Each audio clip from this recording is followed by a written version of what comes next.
Visi pieņem, ka Mummy Longlegs bija vienkārši vēl viens boss, kur tev vajadzēja uzvarēt.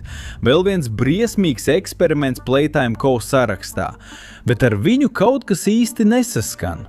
Jo, kad savieno punktus starp to, kas notika ar Dūju Mīklas vīru, kas notika ar Huggy Wuggy un kas šobrīd notiek ar prototipu, tu saproti kaut ko daudz tumšāku.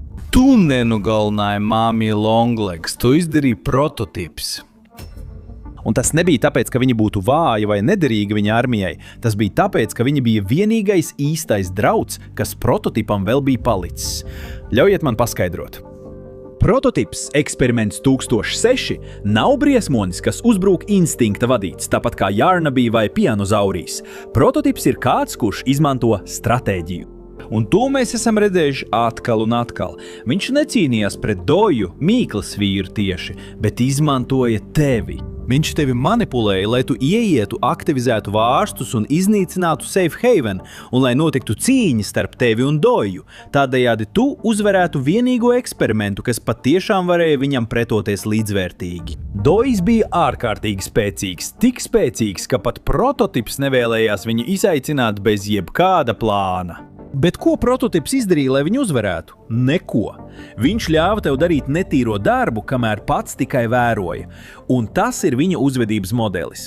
Tātad, ņemot to vērā, pārējo eksperimentu nāve sāk izskatīties pavisam citādi. Piemēram, Huggy Wuggy bija galvenais pārbaudījums. Prototips vēroja, kā tu viņu uzvari rūpnīcas ieejā, un tur viņš saprata kaut ko ļoti svarīgu.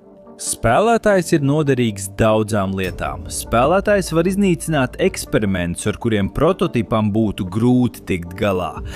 Kopš tā brīža mēs vairs nebijām upuris, kas iesprostots Playtime Co., bet pārvērtāmies par nāvējošu ieroci. Bet to pasakot, tagad parunāsim par Mummy Longlegs. Un tas, ko es tev pastāstīšu, ir tas, kas viņu atšķir no jebkura cita eksperimenta, ar kuru tu esi saskāries. Jo jā, Dojs bija spēcīgs, Catnap bija biedējošs, bet Mummy Longlegs pārstāvēja kaut ko tādu, ko prototips nevarēja ignorēt. Pirmkārt, Mummyjai Longlegs nebija nekādas garīgās stabilitātes. Mummy Longlegs nebija lojāla nevienam. Viņa nogalināja Playtime Co. darbiniekus prieka stundas laikā. Viņa nogalināja arī citus eksperimentus, savus pašas biedrus. Viņa pat uzvarēja savu pašu pārinieku, kuru viņai radīja, lai viņa būtu mierīga – Daddy Longlegs. Viņa iznīcināja GameStation dalībniekus, nepamirkšķinot acis. Viņa neklausīja prototipu pavēlēm, kā arī neviena cita pavēlēm.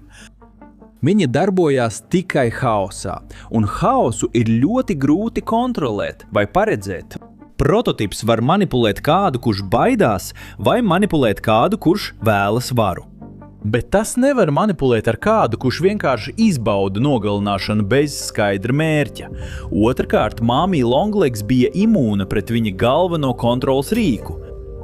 Prototipam ir spēja, kas padara viņu nāvējošu. Viņš var atdarināt balsis. Mēs to redzējām ar Olliju, ar darbiniekiem un ar citiem eksperimentiem. Viņš izmanto tavu uzticību, nevainību un vēlmi palīdzēt nobijušam bērnam, lai novestu tevi tieši tur, kur viņš vēlas.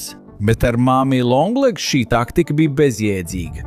Ja viņš atdarinātu pieaugušu darbinieku, tas neko nedotu, jo viņa visus viņus ienīda.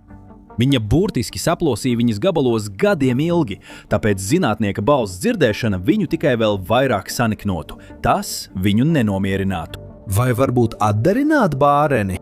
Tas nestrādātu. Viņa pazina Playcare bērnus, pavadīja ar viņiem laiku un zināja, kas viņi ir un kā viņi izklausās. Prototips nevarēja vienkārši izdomāt balsi un cerēt, ka viņi uz to uzķersies. Bez balss manipulācijas prototips zaudēja savu galveno priekšrocību, un Mummy Longlegs to zināja jau no paša sākuma. Treškārt, fiziski viņa bija reāls drauds. Vienkārši paskaties uz viņas dizainu. 4 elastīgas ekstremitātes, sasniedzamība, kas aptver veselas telpas, veiklība pārvietoties pa griestiem, sienām un jebkur citur. Savukārt prototipam ir 6 ekstremitātes, un tas šķiet pārāk veikls, taču tā ķermenis ir smagāks. Un īpaši arī lēnāks. Viņi varēja uzbrukt no leņķiem, kurus viņš nevarēja nosegt.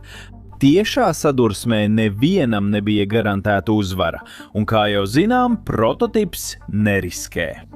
Tā ir visa atslēga. Tātad tev ir Mummy Longlegs, nestabila, neiespējami manipulējama ar balsi, ar fiziskām spējām būt par īstu draudu un pilnīgi ārpus viņa kontroles. Prototips nevarēja atstāt viņu dzīvu, bet arī pats nevarēja viņu nogalināt. Tas būtu pārāk riskanti. Iespējams, viņš būtu kaut kādā veidā miris vai palicis smagi ievainots. Viņam vajadzēja kādu, kas ieietu Game Station, atrisinātu spēles un viņu iznīcinātu, pašam nepieliekot ne pirksta. Un šeit tu iesaisties. Tu dodies uz Game Station, spēlē spēles, ej tālāk, un pa to laiku viņš tevi vēro no tumsas un nemaz necenšas tevi apturēt. Viņš ļauj tev pamazām tuvoties Mummy Longlegs, lai tu ar viņu tiktu galā. Patiesībā kaut kas man saka, ka Poppy nolaupīšanu bija ieplānojis prototips. Varbūt frāze, ko Mummy Longlegs saka, kad viņa iznīcina smalcinātājs. Viņš padarīs mani par daļu no sevis. Atstājies! Viņš padarīs mani par daļu no sevis! Viņa to piemin, jo prototips viņai to pateica tieši pirms mēs ieradāmies spēļu stacijā. Varbūt tieši viņš pateica Mamijai, ka viņa tuvojas Poppijai un ka viņai jānotur Poppija gūstā un jāiznīcina spēlētājs, citādi viņš viņu nogalinās un padarīs par daļu no sevis. Tātad pēc tam, kad es izgāju cauri visai spēļu stacijai, kad beidzot satiecies ar viņu un viņa nonāk iesprostota smalcinātājā, kur ir prototips? Viņš vēroja, gaidīja, kad viņa nomirs, un pēc tam paņēma to, kas no viņas palika pāri. Mummy Longlegs rokas nebija atkritumi, ko viņš savāca no zemes. Tās bija trofeja, un tās bija vēstījums katram eksperimentam, kas vēl bija palicis rūpnīcā. Šādi notiek, ja nepaklausi maniem rīkojumiem. Nav svarīgi, ka esi eksperiments, kas izskatās nāvējošs. Man vienmēr ir vara pār visu. Tātad, man draugi, Mummy Longlegs aina un otrā nodaļa nebija vienkārši cīņa ar bossu vai vienkārši izdzīvošana. Visa otrā nodaļa bija rūpīgi izplānota izpilde, ko vadīja vienīgais eksperiments, kurš bija pietiekami gudrs, lai nekad nesasmērētu rokas – prototips. Mummy Longlegs nezaudēja tev. Patiesībā viņa zaudēja prototipam. Tu vienkārši pārliecinājies, ka ar viņu ir cauri, un viss. Turklāt pats Mob Entertainment apstiprināja, ka Mummy Longlegs tiešām bija pilnīgi traka. Un ja tu domā, ka Mummy Longlegs bija vienīgā, pagaidi, lai redzētu, kas notiek ar eksperimentiem, kurus mēs visi uzskatījām par mirušiem, jo prototips vēl nav pabeidzis tīrīt fabriku, un tas, kas nāks 6. nodaļā, mainīs visu, ko tu zini par to, kurš patiesībā ir kura pusē. Tiekamies nākamreiz!